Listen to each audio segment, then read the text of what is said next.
All right, so Gomez7 says, Jonathan, do you have any particular thoughts on what is primarily wrong with systems of public education and what some solutions are? And so, yeah, I do think there's a problem with public education for sure. I mean, it probably depends where you are, to be honest, but in general, I do believe that after World War II, and people like Herbert Marcuse and the Frankfurt School that started to have massive amounts of influence on America's culture led to, the kind of cultural revolution of the '60s and all of that. That there really is a long walk through the institutions, like that this is something that really happened. That in some ways, progressivism and the progressive types embedded themselves in education. It makes sense because what they want to do is to change the very nature of society.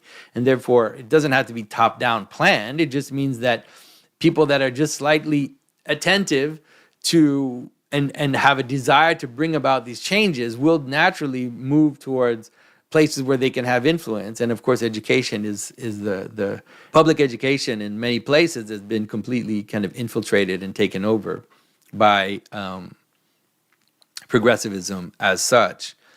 And then it's related also to like state monopoly, which is that because the state in public education has a kind of power that is higher than the private schools, therefore it has the capacity to enforce certain ways of thinking more than others. And so what are the solutions?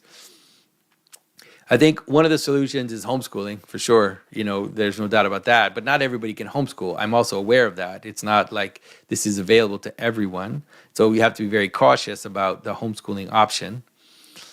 There's also the possibility of private schools, of like local, if you have a more local private school, that is also possible. I think that one of the things in the U.S. that's interesting is this possibility in the what is it, in Trump's big bill or whatever it's called, beautiful big bill, there is this provision for freeing up funds that were used for financing the public, that kind of voucher system, right? Where all the parents that have children, that they'll receive a certain amount of money from the government that they can put wherever they want in terms of education.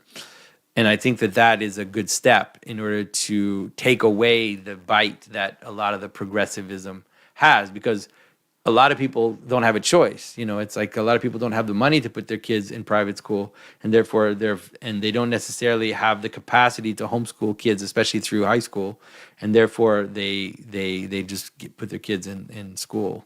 And then the third option, this is trickier. But the third option is understanding that your children are going to have to live in that world at some point. And therefore being deliberate about preparing them, right? Being in advance of what they'll hear in school. That is, being able to speak to your kids about some of the things that they'll hear, to already kind of warn them that there are people trying to influence your children, trying to influence them in that way. And in some ways to create a little bit, people are going to hate me for saying this, but to create a little bit of an us versus them. Like just a little, not too much. You want to be careful, obviously, not to say they're the enemy or whatever, but a little bit like, especially if you have a loving family and you have, if you have a good relationship with your kids, to kind of help them understand that that there are these hostile forces that are against us, and to help them be kind of attentive to that, obviously without hating others, without becoming something which is not Christian, but at least being aware. And that way, because one of the things people don't realize is that young people, the idea that young people want to rebel against their parents, that's bullshit. Like, that's not what the young people want. What the young people want is to find something that they can believe in and find allegiance in. And usually that's why they become social warrior types when they're in high school. They become attached to certain causes, to certain ideals. And so if you provide that, something like a challenge, kind of like a sense that there's an adventure and there's hostility towards us, then that can actually give your child the kind of strong core that will help them get through. So, possibly a little controversial what I just said, but I think that that's true.